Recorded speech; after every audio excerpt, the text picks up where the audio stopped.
Bienvenue à tous et que chacun se sente en particulier accueilli par le Seigneur lui-même ce matin, parce que ça, nous le sommes tous. Les amis, j'ai le plaisir de vous dire que nous nous apprêtons à vivre, dans les minutes qui viennent, le 30e culte de l'année, déjà. Et oui, le temps passe, nous vivons dimanche après dimanche, ce temps privilégié, j'espère, je crois, qui comporte bien des aspects répétitifs, il faut le dire. On renouvelle un certain nombre de choses, on répète un certain nombre de choses avec nos codes, comme on le dit en général.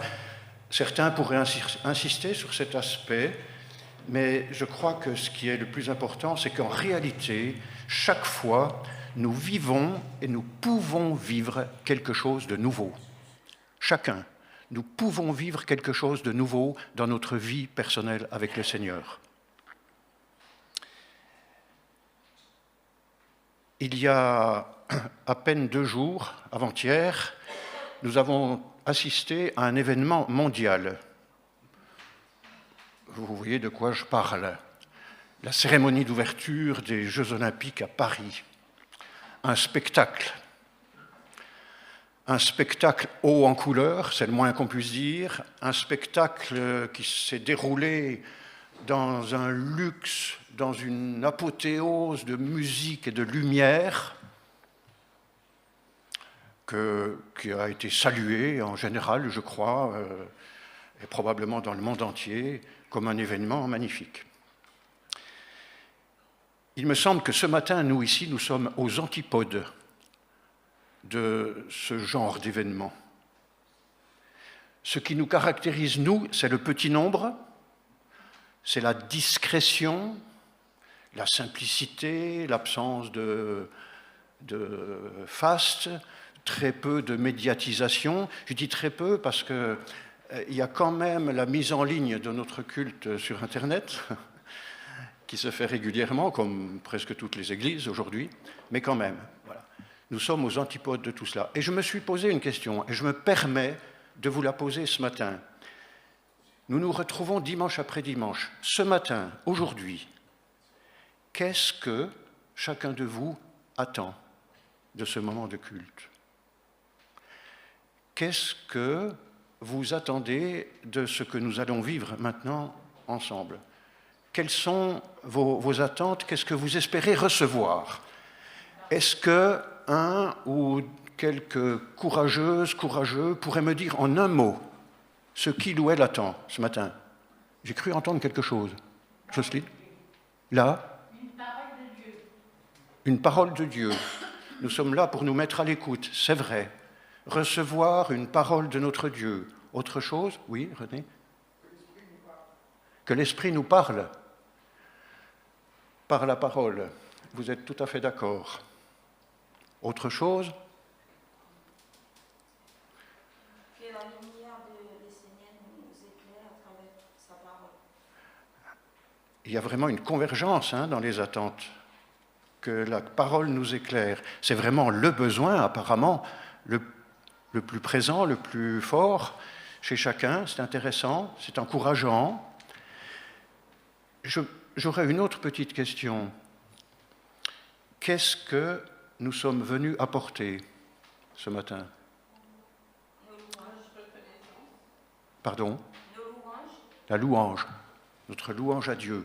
Qu'est-ce que nous sommes venus apporter? C'est important, parce que vous savez, le culte dans la Bible, il en est beaucoup question dans l'Ancien Testament. Dans le Nouveau Testament, si ma mémoire est exacte, j'aurais dû le vérifier, mais le mot culte est très très peu employé, je crois 2 fois, me semble-t-il. Et ce n'est pas au sujet d'un rassemblement de l'Église, c'est autre chose. Le culte, par exemple, dans l'épître de Paul aux Romains, il parle du sacrifice que nous faisons nous-mêmes, de nous-mêmes à Dieu. Offrez-vous vous-même à Dieu, ce qui sera de votre part un culte raisonnable. Le culte, dans la Bible, c'est essentiellement l'acte d'offrir. Bien sûr que nous allons recevoir, nous, et nous recevons toujours, mais nous sommes venus pour offrir à Dieu. Qu'est-ce que nous voulons offrir à Dieu ce matin? Je crois que je vais vous laisser chacun, avec votre entière liberté, de répondre à cette question devant le Seigneur. Mais posons-nous cette question. Qu'est-ce que je suis venu apporter, moi, personnellement, ce matin? Pardon? La reconnaissance. Ah, on est bien d'accord, on va en parler aussi. Il me semble que quelles que soient les attentes, quelles que soient les dispositions de nos cœurs, ce qui est en tout cas un cadeau encore nouveau ce matin de la part de Dieu pour nous, c'est le fait d'être ensemble. Nous sommes venus pour être ensemble. Ce qu'on a dit, en quelques mots déjà, on le fait chacun chez soi. Lire la Bible, se mettre à l'écoute de la parole, parler à Dieu, apporter notre louange à Dieu, chacun peut le faire, librement, personnellement. Mais le cadeau, la grâce, le privilège d'un moment comme celui que nous vivons ce matin, c'est de le faire ensemble. Est-ce que nous restons conscients du privilège que nous avons d'être ensemble et de pouvoir être librement ensemble, ici, dans ce lieu qui nous est familier? Nous sommes ensemble, nous allons vivre ce moment ensemble. Nous avons besoin les uns des autres. Nous avons besoin les uns des autres. Si je peux me permettre un tout petit témoignage personnel, j'assiste au culte, dimanche après dimanche, depuis ma plus petite enfance. C'est comme ça. Je le considère comme un privilège dans ma vie. Ce que je voulais juste dire, c'est que depuis très longtemps déjà, je vous assure que ce n'est vraiment pas un devoir. Ce n'est pas un devoir, c'est un besoin. C'est un vrai besoin. Nous avons besoin les uns des autres. Je vous invite à la prière. Seigneur, notre Dieu, oui, c'est vrai que nous voulons exprimer notre reconnaissance sincèrement, de tout notre cœur, parce qu'une fois de plus, tu nous accordes cette grâce, ce privilège d'être ensemble ici ce matin, en toute liberté. Merci, Seigneur, pour ta présence à toi, au milieu de nous, cette présence qui compte avant tout pour nous. Seigneur, nous voulons te demander que tu nous accordes à tous ici, sans exception, de vivre ces instants dans les dispositions de cœur qui nous permettront de recevoir ce que toi, tu es tout prêt à nous accorder. Seigneur, que personne ici ne passe à côté des cadeaux que tu es prêt à nous faire encore, que personne ne se prive de ce que ta main nous offre encore ce matin ici.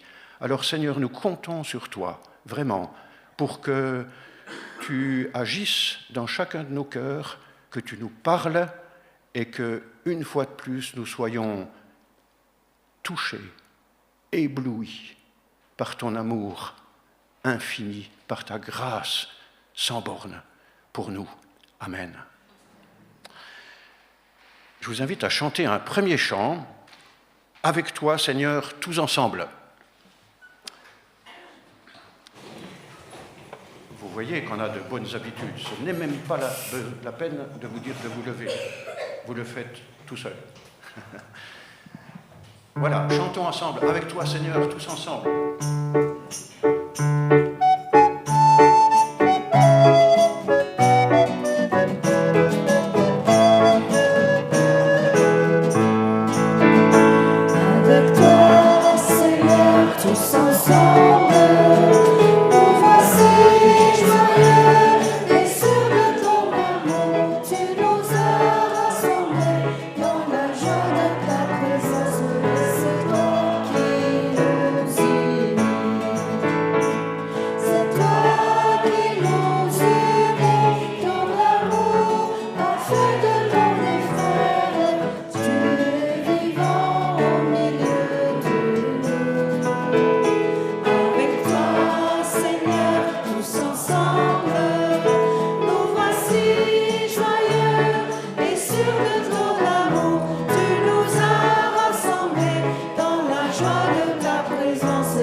Christ ressuscité.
place.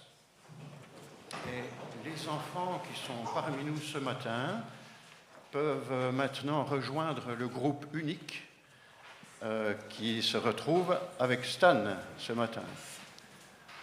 Que vous puissiez passer un bon moment ensemble, vous aussi. Nous sommes encore en pleine période de vacances. Certains sont peut-être déjà partis et revenus, d'autres ont le projet de partir encore, mais c'est la période des vacances. Ce n'est pas fini, c'est la période du tourisme, c'est la période des découvertes, normalement. Et il se trouve qu'en famille, nous avons eu tout récemment la possibilité de visiter un château, pas très loin d'ici, qui est certainement connu par plusieurs d'entre vous, en particulier par nos amis qui habitent à proximité. Je parle du château de Bridoire. Une belle journée. Alors, je ne fais pas de publicité, hein, ce n'est pas le but, mais il se trouve que dans l'histoire de ce château, il y a une particularité, il y a quelque chose d'unique qui m'a frappé, que j'ai trouvé très intéressant et que je voulais partager avec vous ce matin. Le château de Bridoire n'est probablement pas le plus majestueux, le plus remarquable du Périgord, je ne pense pas. Mais encore une fois, il a quelque chose qu'aucun autre n'a dans son histoire. Son histoire, c'est une longue histoire, comme l'histoire de tous les châteaux, bien sûr, hein, depuis le XIIe siècle, le temps de la construction, il s'en est passé des choses. Les châteaux ont connu des périodes plus ou moins fastes, des périodes périlleuses, avec les guerres, évidemment. Et le château de Bridoire, comme les autres, a connu, par exemple, la guerre de 100 ans. Vous savez, c'était à l'époque où nos amis anglais n'étaient pas encore nos amis. Ça fait longtemps, hein, c'est très très loin en arrière. Et puis, bien sûr, aussi le drame, la tragédie des guerres de religion. Et dans ces temps de guerre, il y avait des destructions, au moins partielles, des reconstructions, voilà, beaucoup de péripéties, c'est vrai. Beaucoup de péripéties. Mais dans l'histoire du château de Bridoire, au XXe siècle, donc pas si loin que ça de nous, même vers la fin du XXe siècle, il se trouve que ce château a été vendu à une société africaine.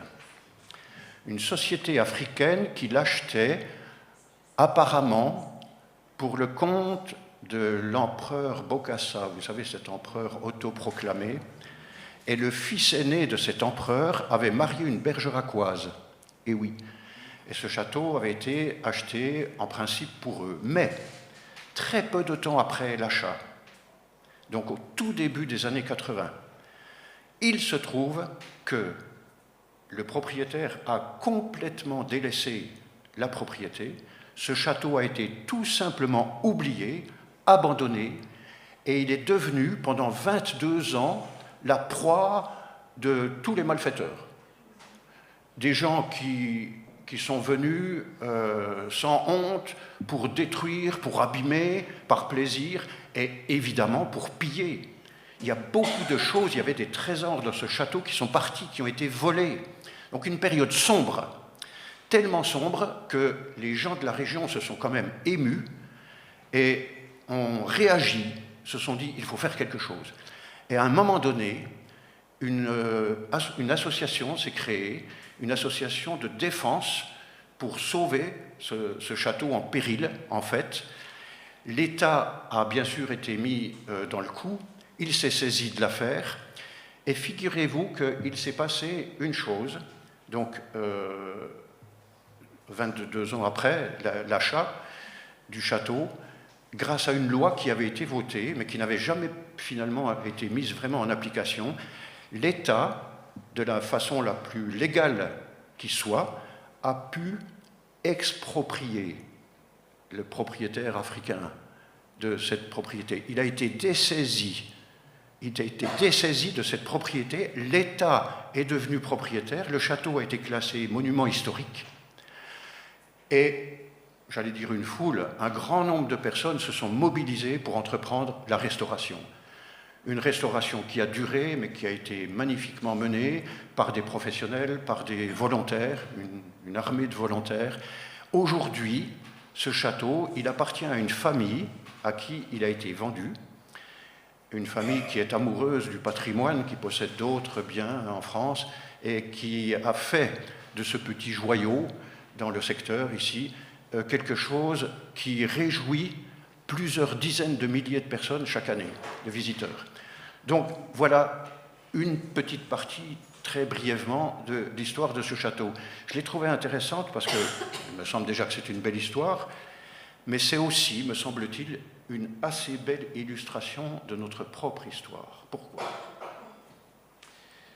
Parce que nous aussi, nous avons changé de propriétaire. Nous, croyants, enfants de Dieu, nous ne sommes plus esclaves du péché. Nous ne sommes plus soumis à notre ancien propriétaire qui faisait que notre vie se dégradait, que notre vie faisait peine à voir, moralement, spirituellement. Dans la vie de tout croyant, dans notre vie, il y a un autrefois et il y a un maintenant, aujourd'hui. Et on trouve plusieurs textes dans la parole qui le précisent très clairement, comme celui que l'apôtre Paul écrit aux Éphésiens, par exemple. L'apôtre Paul dit « Autrefois, certes, vous apparteniez aux ténèbres, mais à présent, par votre union avec le Seigneur, vous appartenez à la lumière. Comportez-vous donc comme des enfants de la lumière. » Voilà la réalité de nos vies, à nous, enfants de Dieu. Vous appartenez à la lumière. Vivez comme des enfants de lumière. Alors, la restauration, pour reprendre l'image du château, dans notre vie intérieure, elle a un nom dans la Bible. Ça s'appelle en particulier la sanctification, par exemple. Et dans ce travail de restauration que Dieu a entrepris, nous pouvons peut-être avoir quelquefois l'impression que les choses ne vont pas très vite. Je me permets de le dire, parce que si vous êtes comme moi, peut-être qu'à certains moments, vous avez l'impression que la restauration, le renouvellement de toute chose, ça prend du temps. Quelquefois, on pourrait même se dire que ça stagne dans les moments où le doute prend le dessus. Peut-être que vous connaissez ça aussi. Mais ce que je voudrais que nous réentendions ensemble ce matin, c'est que quel que soit notre sentiment, quels que soient nos états d'âme à nous concernant cette restauration intérieure, notre propriétaire, notre restaurateur a payé le prix pour notre rachat. Il a payé le prix fort. Et nous avons chacun un grand prix à ses yeux. Ça, c'est quelque chose qu'il nous faut nous répéter sans cesse. Nous avons du prix à ses yeux.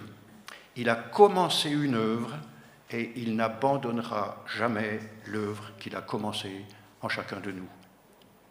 Vous savez quoi ? Je crois que le mot d'ordre qui devrait être le nôtre, c'est « Vivons ce que nous sommes devenus grâce à Dieu.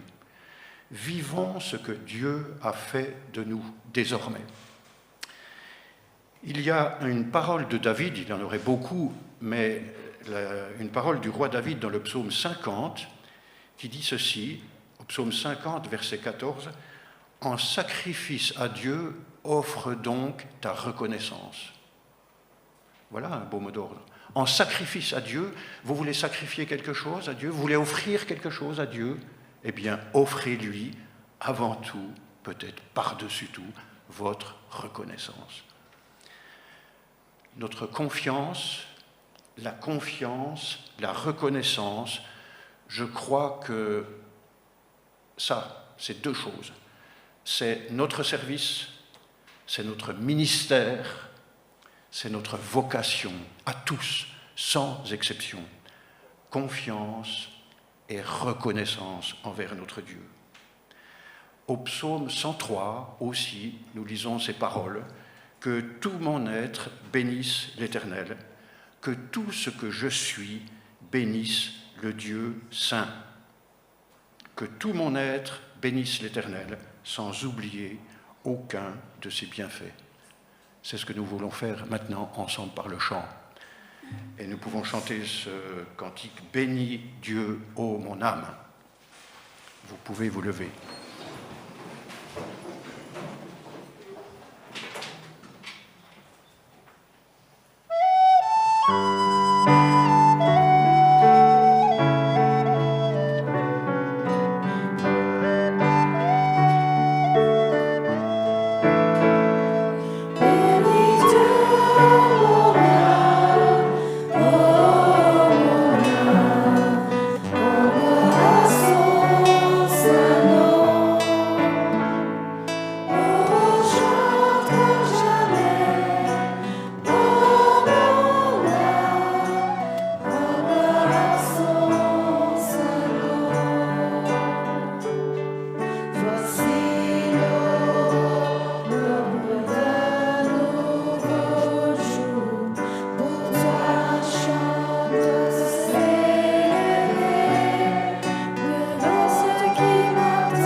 Restez debout, si vous voulez.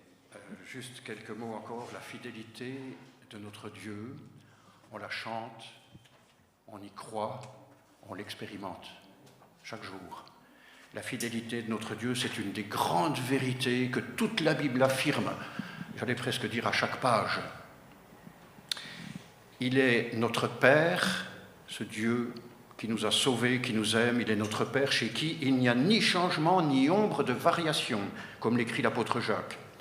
Et dans l'Ancien Testament, il y aurait beaucoup de textes aussi, mais Moïse, un jour, par exemple, a proclamé devant tout le peuple ces paroles qui sont contenues dans un cantique que nous lisons dans le chapitre 32 du livre du Deutéronome. Et dans ce chapitre 32 du Deutéronome, dans les premiers versets, nous lisons « Célébrez la grandeur de notre Dieu.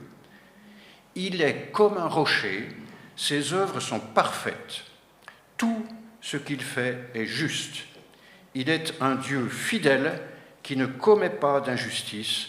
C'est un Dieu juste et droit. » Et nous voulons encore chanter cette fidélité de Dieu dans un prochain chant qui dit « Dieu fidèle, tu ne changes pas ».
Nous venons de chanter que Dieu est notre roc. Nous voulons le faire encore. Notre rocher dans la détresse. Le roi David et tant d'autres ont expérimenté cette grande vérité. Un rocher, un abri, un refuge sont des mots que l'on trouve de nombreuses fois dans les psaumes. Et vous savez, quelqu'un a dit un jour, moi, dans ma faiblesse, c'est aussi mon expérience, je peux trembler quelquefois de tous mes membres, mais le rocher sur lequel je suis ne tremble jamais. Chantons encore ensemble ce beau chant qui s'intitule « Roc des âges ».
Nous avons maintenant un moment où chacun, personnellement, peut s'exprimer au Seigneur par la prière. Sentons-nous, là aussi, totalement libres d'apporter à Dieu ce que nous avons sur le cœur. Donc, prions ensemble pendant quelques instants et je terminerai ce moment ensuite par la prière.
Seigneur, nous sommes devant toi, avec toi, dans la reconnaissance.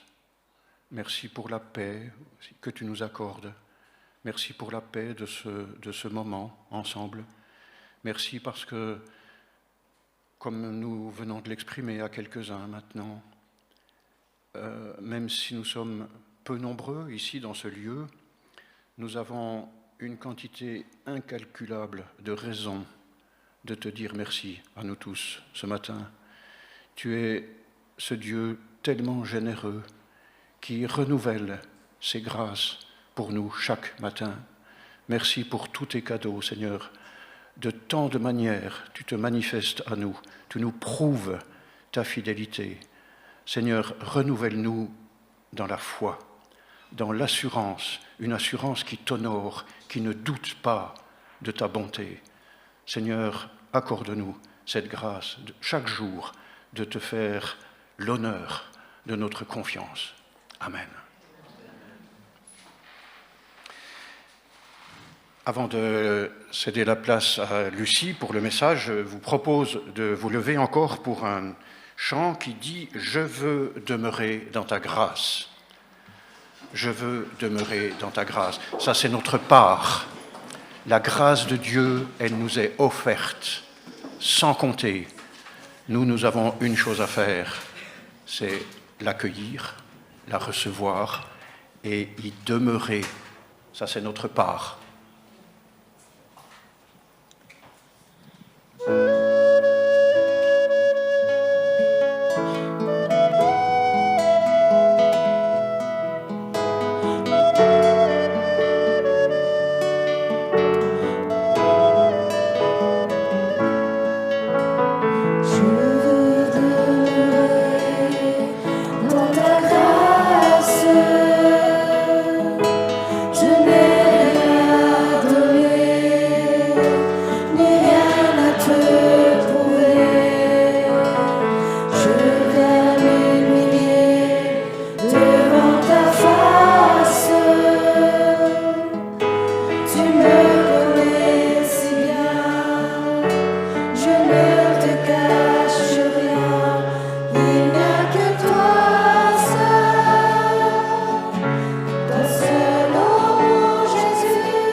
qui donne viens apaiser mon cœur.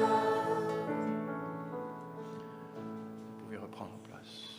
Je laisse la parole à Lucie maintenant.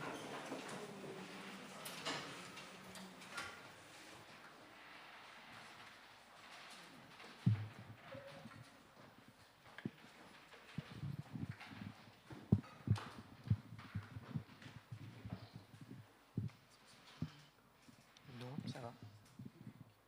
Merci. Bonjour.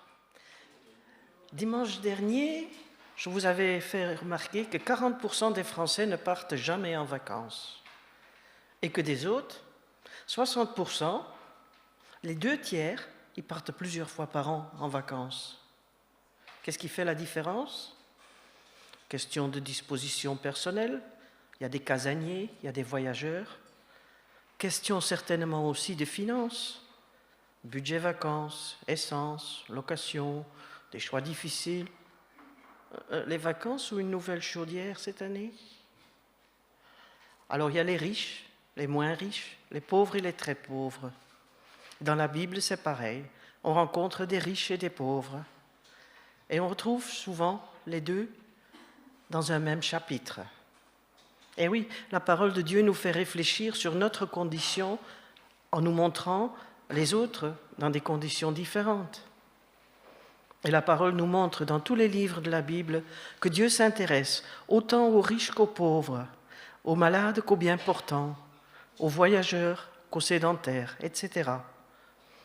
Alors ce dimanche, comme dimanche dernier, je veux regarder avec vous un de ces chapitres qui montre ces différences, mais qui montre également combien Dieu s'intéresse à chacun dans sa condition propre. Nous avions lu dans le 2e livre des Rois, au chapitre 4, l'histoire de la femme riche qui va agrandir sa maison, construire une chambre haute pour le prophète Élisée, pour qu'il se repose, se ressource quand il passe par là. Il y avait 2 femmes dans ce chapitre, l'une riche, l'autre pauvre. J'ai d'abord, semaine passée, porté attention à la dame riche. C'est ce qui attire le plus les regards, non? Et aujourd'hui, nous regardons la condition de cette femme pauvre. Nous le lisons dans le 2e chapitre des Rois, chapitre 4. La femme d'un des prophètes cria vers Élisée, « Mon mari, ton serviteur, est mort, et tu sais qu'il craignait le Seigneur. Or le créancier est venu pour prendre mes 2 enfants et en faire ses esclaves. » Élisée lui dit, « Que puis-je faire pour toi?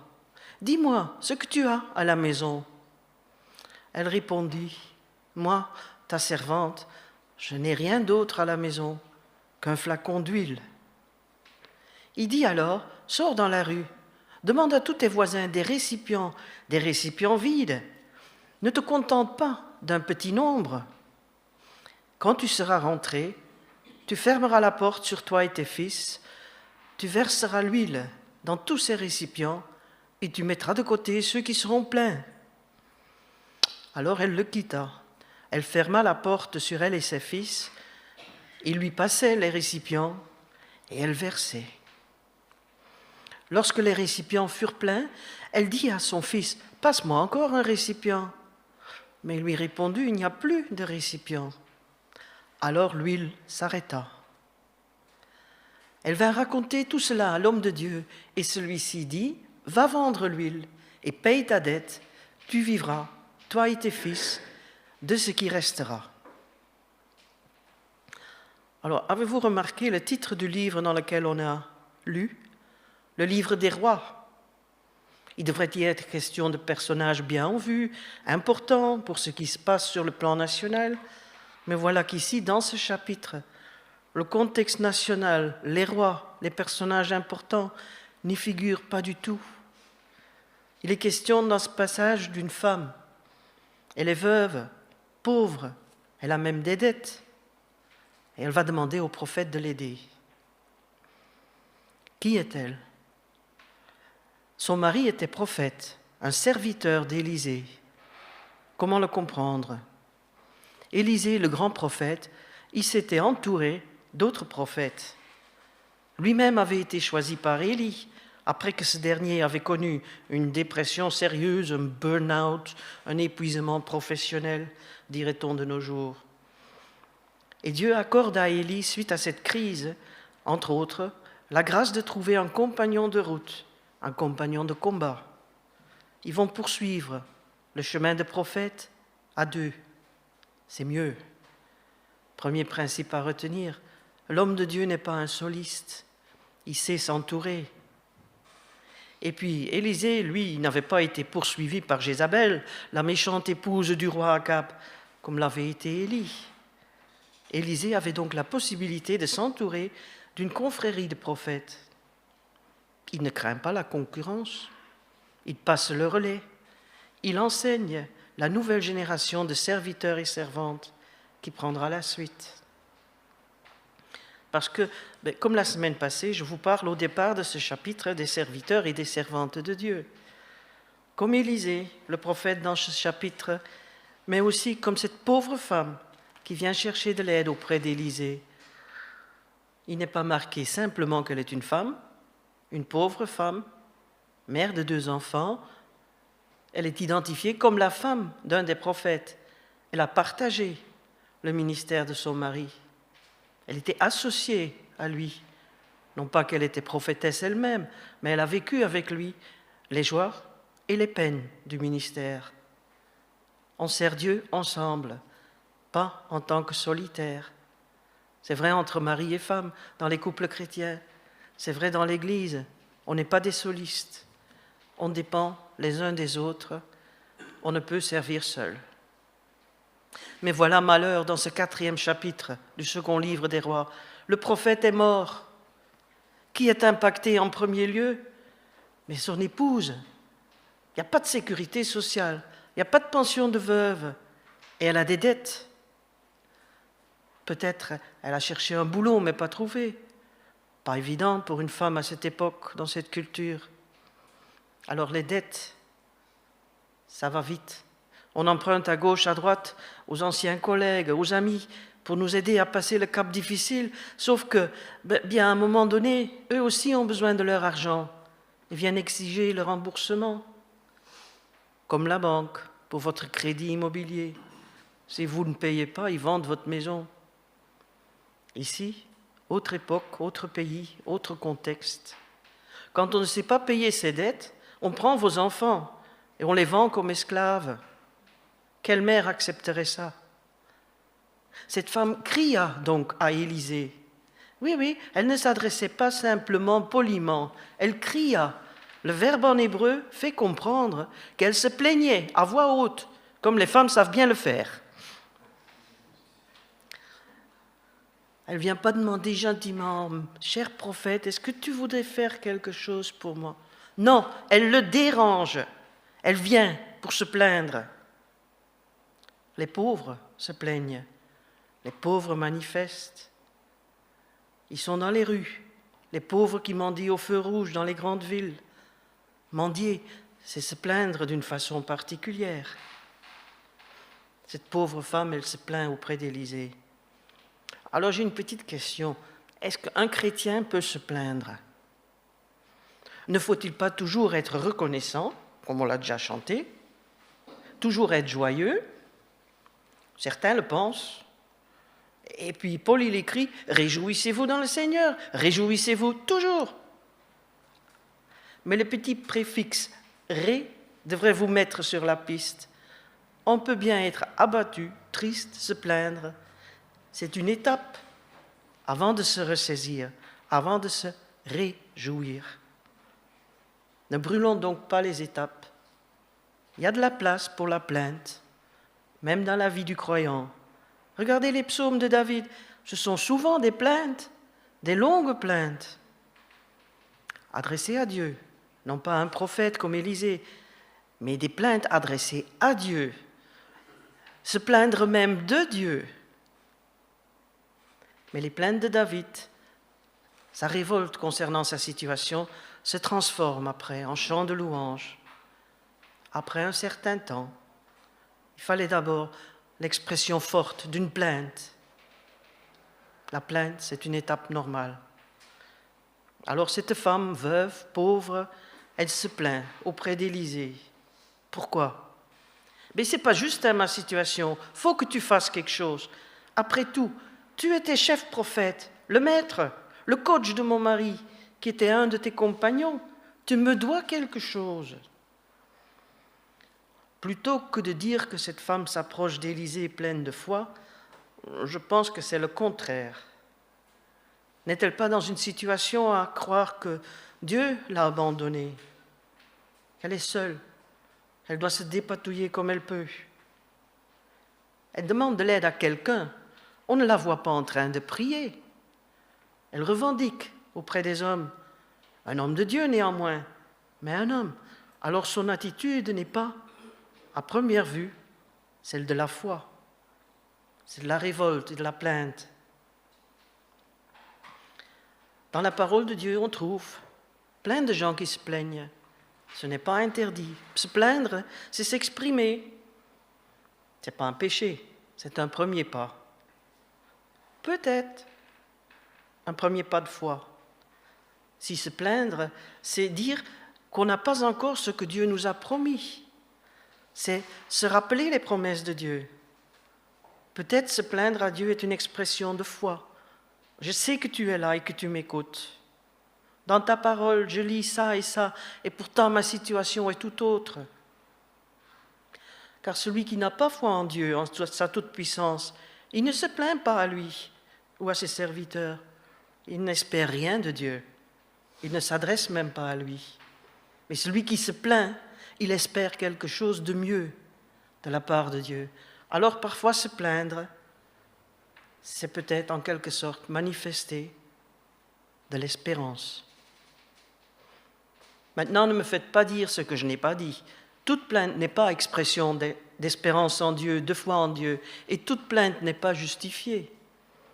Mais quelquefois, ne pas se plaindre, ce serait ne pas avoir la foi.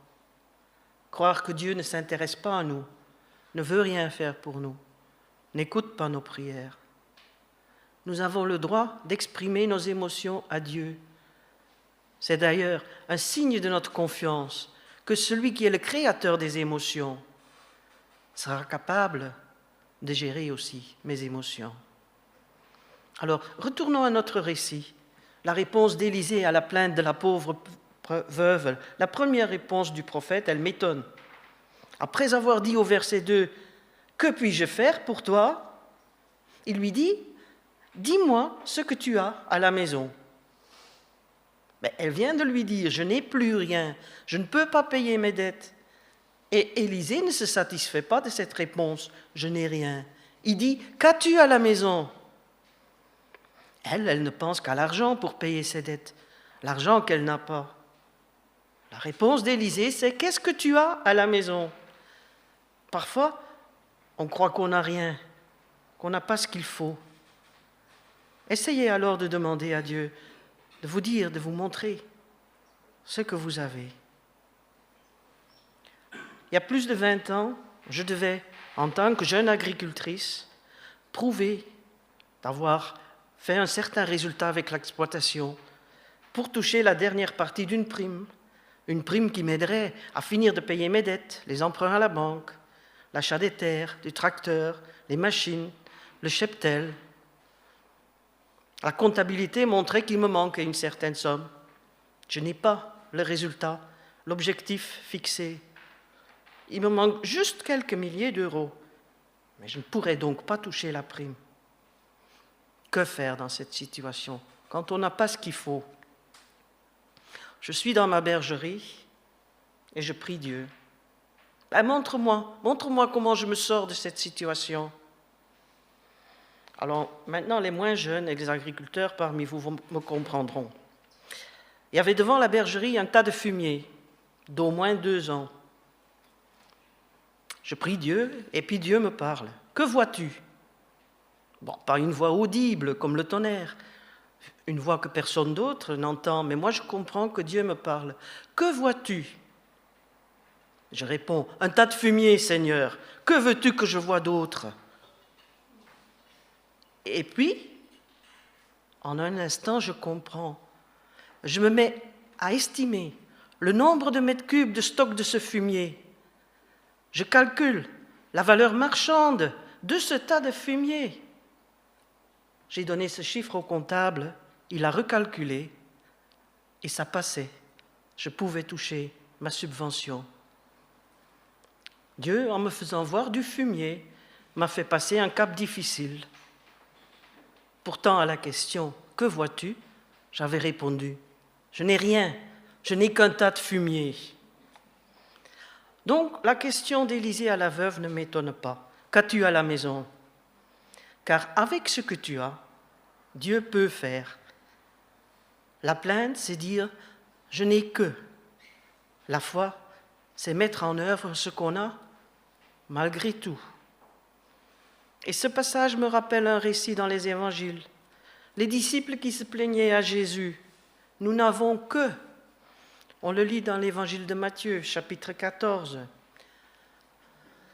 Quand Jésus descendit du bateau, il vit une grande foule, et il en fut ému, et il guérit leurs malades. Le soir venu, les disciples vinrent lui dire « Ce lieu est désert, et l'heure est déjà avancée, renvoie les foules pour qu'elles aillent s'acheter des vivres dans les villages. » Mais Jésus leur dit « Elles n'ont pas besoin de s'en aller, donnez-leur vous-même à manger. » Ils lui disent « Nous n'avons ici que 5 pains et 2 poissons. » Et il dit « Apportez-les-moi ici. » Il ordonna aux foules de s'installer sur l'herbe, prit les 5 pains et les 2 poissons, leva les yeux vers le ciel et prononça la bénédiction. Puis il rompit les pains et les donna aux disciples. Et les disciples en donnèrent aux foules. Tous mangèrent et furent rassasiés, et on emporta 12 paniers pleins des morceaux qui restaient. Ceux qui avaient mangé étaient environ 5000 hommes, sans compter les femmes et les enfants. Le prophète Élisée, il va dire à la pauvre veuve qui n'a que un peu d'huile, d'aller chercher des récipients chez ses voisins. Elle s'exécute sans poser de questions, pleine de foi. Est-ce un acte de foi ou un acte de désespoir? Il vaut mieux faire ce qu'il dit. Je n'ai de toute façon pas d'autre solution. Et puis l'huile se met à couler en quantité suffisante pour que la veuve vende l'huile et puisse rembourser ses créanciers. C'est un récit de miracle, comme pour les disciples, la multiplication des pains. C'est une situation de manque pour la veuve, comme pour les disciples. Et les disciples se plaignent, comme la veuve. Ils sont débordés, ils ne peuvent pas faire face aux demandes de la foule. La veuve, elle ne pouvait pas faire face aux demandes de ses créanciers. On n'a pas ce qu'il faut, disent les disciples et la veuve, dans les 2 cas. Jésus dit à ses disciples, cette foule, vous donnez-leur à manger. Non, répondent-ils, ce n'est pas possible. Nous n'avons que 5 pains et 2 poissons. Mais il les apporte et cela suffira largement à nourrir la foule. Comme chez notre pauvre veuve, elle n'a que un vase d'huile. Pourtant, cela suffira à payer sa dette. Souvent, nous sommes plaintifs, comme cette femme. On ne constate que ce qui nous manque. Et maintenant, je ne veux plus parler de ce qui nous manque matériellement ou financièrement. Nous constatons aussi, soyons honnêtes, nos manquements spirituels. On se sent comme en situation de dette envers Dieu. Il nous a tant donné, que donner en retour? Et on se dit, ce que j'ai, moi, mes faibles moyens, mes talents, mon peu de temps, mon argent, cela ne suffit pas. Je ne peux pas payer ma dette. Exact. Sauf qu'on ne vous demande pas de payer une dette. Rien au monde ne suffirait pour payer votre dette à Dieu. D'ailleurs, la dette, vous n'en avez plus. Sinon, la grâce, qu'est-ce que cela aurait encore comme signification? Si tout est question d'échange, valeur pour valeur, autant se suicider parce qu'on ne pourra jamais rembourser une dette à Dieu. Et pourtant, combien de gens disent « Je fais ceci, cela pour le Seigneur ». Mais j'ai appris à me méfier un peu de cette expression. Parfois, je suis tentée de demander, faites-vous cela pour rembourser votre dette? C'est tellement plus agréable de faire pour le Seigneur par amour. On ne peut pas payer Dieu. On est comme la pauvre veuve face à un créancier qu'on ne pourra jamais rembourser. Sauf que Dieu n'est pas le genre de créancier qui va nous confisquer nos enfants pour payer notre dette. C'est tout à fait l'inverse. Dieu, celui qui était mon créancier, c'est lui qui a donné son Fils pour me racheter. Dites jamais ce que vous faites, c'est pour rembourser votre dette à Dieu. C'est du non-sens, impossible à rembourser. Et en plus, c'est un peu dire comme « non, non, je ne veux pas de la grâce ». Dieu ne nous demande pas de rembourser, il nous demande de débourser ce qu'on a. Il ne nous demande pas de remboursement, mais de débourser par amour. L'amour en retour pour ce qu'il nous a donné, pour ce qu'il donne chaque jour, pour qu'il donnera dans l'éternité. Les disciples dans l'Évangile, on leur demandait de donner quoi? Leur insuffisance. 5 pains et 2 poissons. La pauvre veuve, on lui demande de verser ce qu'elle a. Un vase d'huile, 2 fois rien, insignifiant, insuffisant. Je pourrais aller plus loin avec la parabole des talents dans Matthieu 25. Celui qui avait reçu 5 talents en gagna 5. Celui qui en avait reçu 2 gagna 2. Et celui qui n'avait reçu qu'un talent, il n'en faisait rien. Et c'est ce qui lui sera reproché. Le peu qu'on a, c'est ce qu'on doit mettre en jeu. Alors, ne me comprenez pas mal. Si vous n'avez que 5 € pour la semaine, ne les mettez pas dans la boîte d'offrande. Il n'est pas question d'argent. Il est question de talent. Certes, à l'époque où on écrivait les évangiles, les 2 mots se traduisaient par un seul. Un talent, c'était une valeur d'argent. Mais l'huile de la pauvre veuve, cela aussi avait une valeur en argent. Donc, ce n'est pas de cela qu'il est question, pas de donner son argent, mais de donner ce que l'argent symbolise, donner son savoir-faire, donner son temps, donner non pas pour rembourser une dette, mais donner pour recevoir en retour, aussi invraisemblable que cela ne semble. La veuve donne le peu d'huile qu'elle a et elle en reçoit d'autant plus en retour. Elle n'essaye pas avec son peu d'huile de rembourser son créancier, de lui faire des beaux yeux pour qu'il dise « cela suffit ». Elle sait, cela ne suffira jamais. Mais elle prend le peu qui lui reste, le peu qu'elle a, et suivant les consignes du prophète Élisée, et avec la bénédiction de Dieu, cela se multiplie. À vous maintenant. Vous devez tant à Dieu. Pourtant, il n'est pas votre créancier. C'est celui qui vous invite à verser ce que vous avez pour qu'il puisse le multiplier. Tu as du temps? Donne-le, il le multipliera. Tu as du talent? Donne-le, il le multipliera. Si la veuve était restée sur son point de vue, je n'ai que un peu d'huile, si elle n'avait pas mis en jeu, elle serait restée pauvre.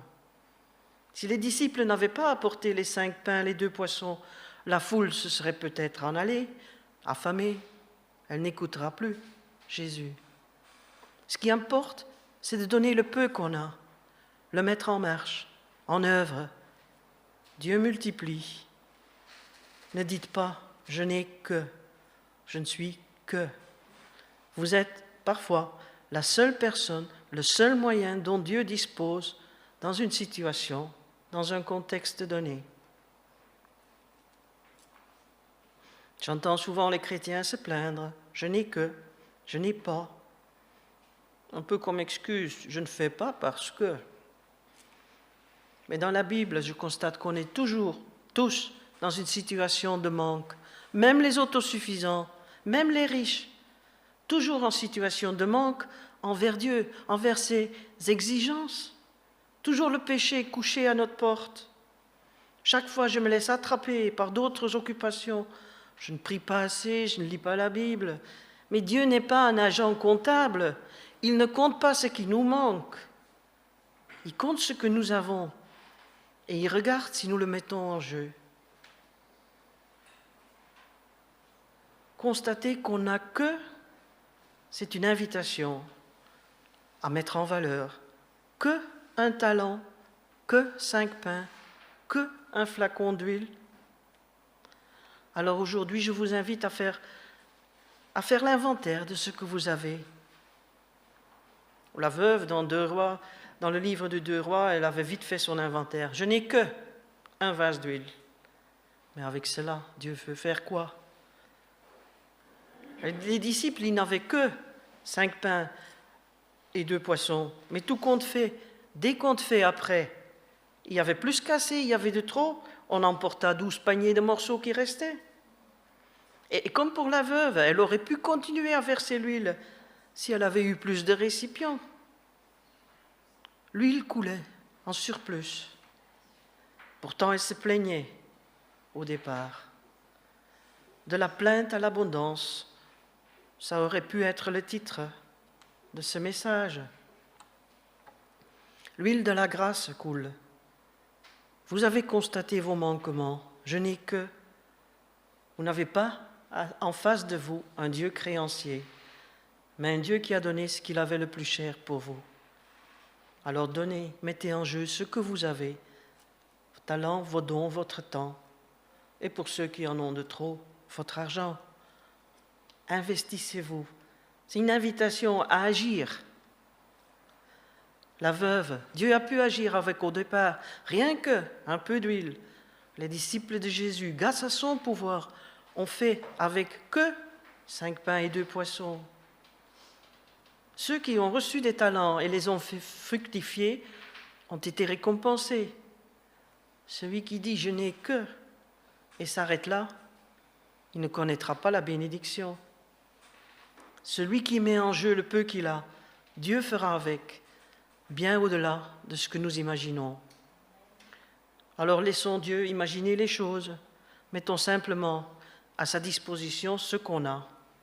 Je n'ai qu'un peu de temps, qu'un peu de compétences, de savoir-faire, d'expérience, mais cela suffira à celui qui fait infiniment au-delà de ce que nous pensons et demandons.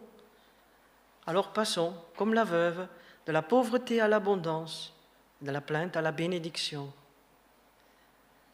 Et je termine en vous racontant ce qu'un médecin américain, cardiologue en milieu hospitalier et professeur à l'université, donc un hyperactif, hyper intelligent, plein de talent, ce qu'il écrit après qu'on lui a diagnostiqué un cancer et plus que quelques mois à vivre.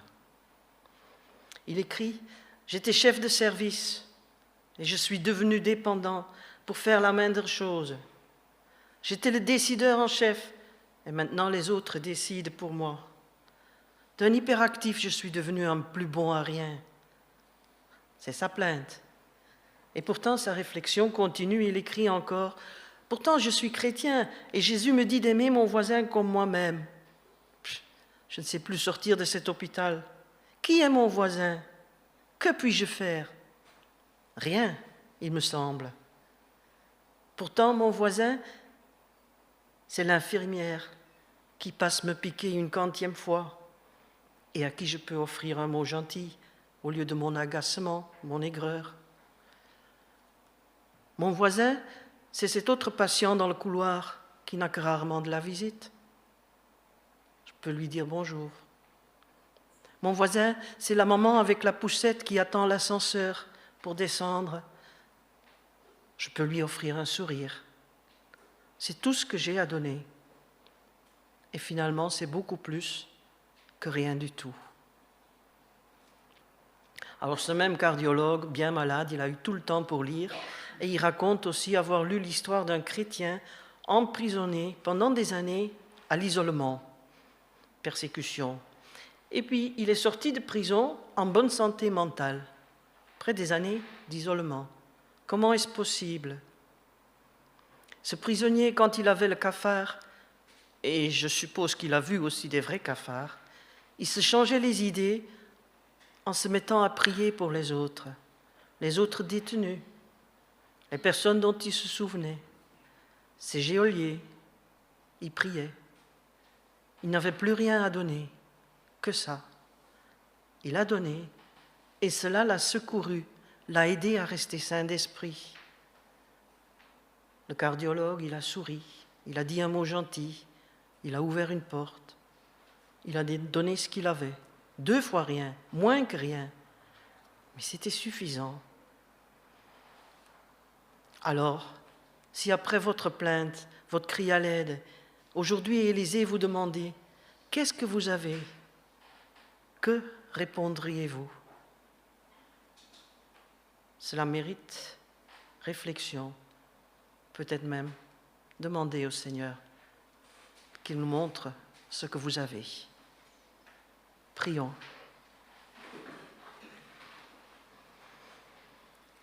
Seigneur, tu nous vois devant toi, des conditions bien différentes, des bergeracois, des vacanciers, quelques riches, quelques pauvres, des malades et des personnes en bonne santé. Nous sommes tous différents et pourtant tu t'intéresses à chacun d'entre nous. Merci. Merci pour la grâce, pour ton amour abondant, surabondant. Merci de t'être rapproché de nous. À notre tour, Seigneur, on s'approche parfois de toi avec des plaintes. Non, notre vie, notre condition ne correspond pas toujours à ce que ta parole nous promet. Aide-nous à comprendre. Aide-nous à attendre. Écoute notre plainte. Mais aide-nous aussi à voir ce que nous avons malgré tout. C'est vrai, tu nous as déjà tant donné. Permets que par ton esprit nous puissions discerner dans notre vie ce qui peut être utile, ce que nous pouvons, du peu, du rien que nous avons, investir pour toi, pour l'avancement de ton royaume. Aide-nous, Seigneur, à ne pas tomber dans le piège de vouloir te rembourser. Aide-nous à vivre avec toi simplement dans une relation d'amour. Merci pour ce privilège de te connaître et de pouvoir avancer sur ce chemin, grandir en notre connaissance de toi et de ce que peut être notre relation avec toi, notre service en réponse à ton amour pour nous. Au nom de Jésus. Amen. Et puis je vous propose de chanter. Chantez et considérez ce que vous avez déjà obtenu. Chantez merci d'un cœur reconnaissant. Ce chant dit que le pauvre dit « Je suis riche ». Pourquoi? Dieu a donné son Fils pour moi.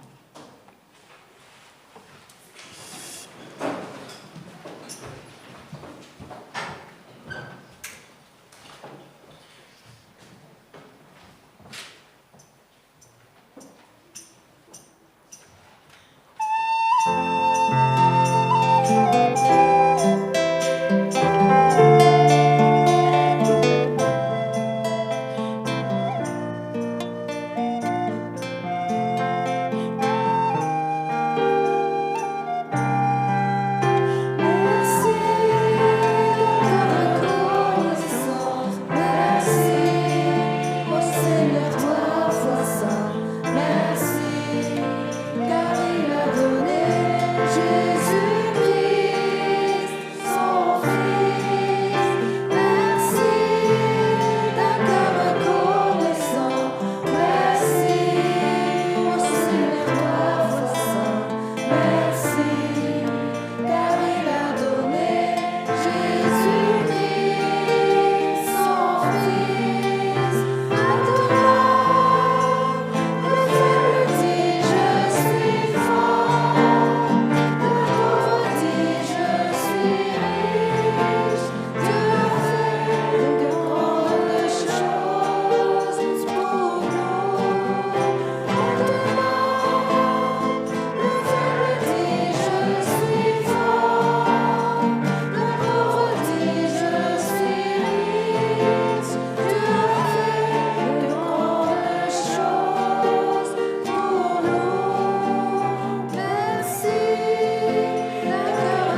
place. Merci beaucoup à Lucie pour la deuxième partie de ce message en 2 volets. Nous serions prêts à en écouter un 3e. Merci beaucoup. J'ai posé une petite question au début. Je me permets de vous suggérer quelque chose maintenant. J'avais demandé qu'est-ce que vous êtes venu recevoir, qu'est-ce que vous espériez recevoir ce matin. Posez-vous la question maintenant, qu'est-ce que j'ai reçu ? Plusieurs ont exprimé le besoin de recevoir quelque chose de la parole. Alors demandons-nous chacun maintenant, qu'est-ce que Dieu m'a dit ce matin ? Quelle est la petite graine d'espérance, quelle est la parole que Dieu a déposée dans mon cœur ? Repartons avec et prenons soin de cette parole. Ne la laissons surtout pas être étouffée par les soucis, par un tas de choses, par les loisirs peut-être aussi qui arriveront cette semaine. Prenons-en soin, n'oublions pas cette parole que Dieu nous a donnée ce matin à chacun.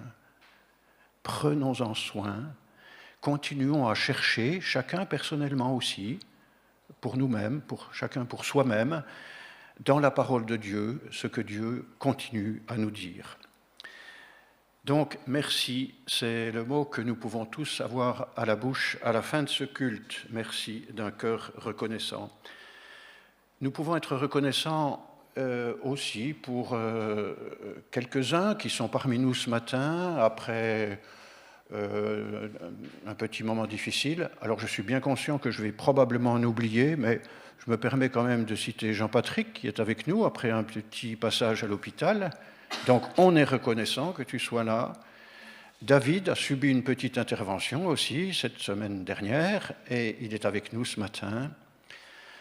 Roger, ça fait un tout petit peu plus longtemps, mais avait subi un à-coup assez sérieux dans sa santé. Il s'en est sorti, Dieu l'a préservé, nous l'a préservé et il est là avec nous ce matin. Donc, merci pour tout cela. Mais je vous propose aussi, en quelques mots, de prier maintenant pour ceux qui sont encore dans la peine. Il y en a. Je ne les connais pas tous. Il y en a. Et nous pouvons intercéder maintenant pour ceux qui s'attendent vraiment au Seigneur. Prions. Seigneur, toi, tu les connais. Tous ceux d'entre nous qui ne sont pas avec nous ce matin, certains depuis longtemps parce qu'ils sont empêchés chaque dimanche à cause de leur santé défaillante. Seigneur, toi tu vois chaque personne en attente de ton secours. Merci parce que ce matin encore, tu nous rappelles par ta parole que tu es celui qui vient au secours et qui répond au-delà même de nos attentes. Tu es celui qui peut, Seigneur, intervenir, répondre, guérir. Merci parce que tu es ce Dieu-là pour nous, pour chacun de nous. Alors nous te remettons chacune de nos sœurs, chacun de nos frères qui sont en ce moment dans une situation difficile, douloureuse. Toi, tu les connais mieux que nous, tu les connais parfaitement. Interviens, manifeste ta présence auprès de chacun. Console, fortifie la foi des uns et des autres. Nous nous remettons à toi en te remerciant déjà pour la grâce sans limite que tu déverses sur chacun de nous et que tu continueras de déverser dans les jours qui viennent. Amen.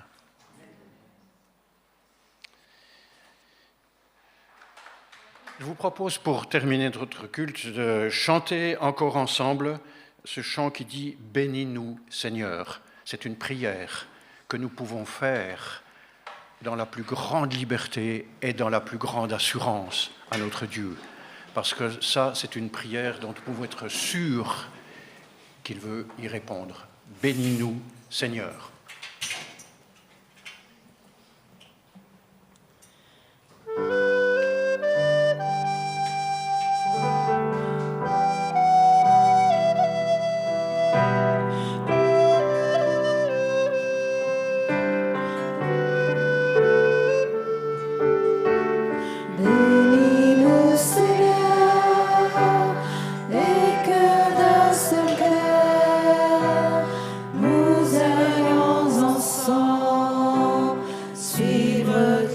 chemin.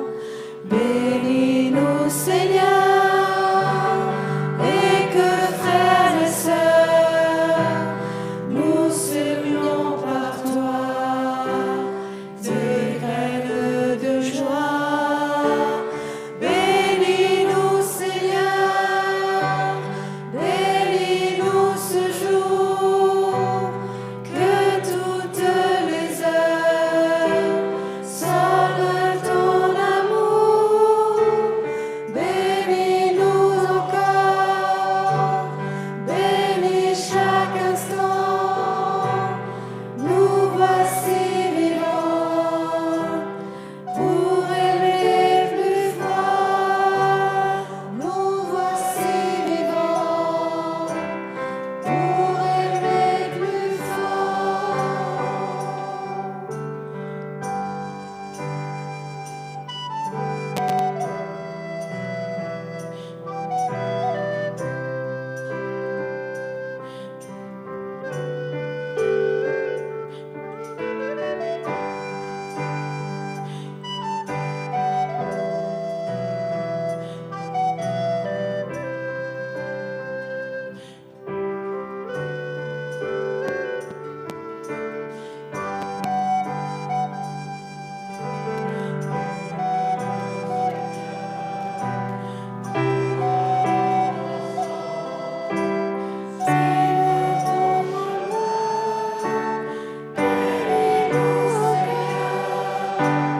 Bénis-nous ce jour, que toutes les heures sonnent ton amour. Bénis-nous encore, bénis chaque instant. Nous voici vivants pour aimer plus fort. Bénis-nous encore, bénis chaque instant. Nous voici vivants pour aimer plus fort. Nous voici vivants pour aimer plus fort.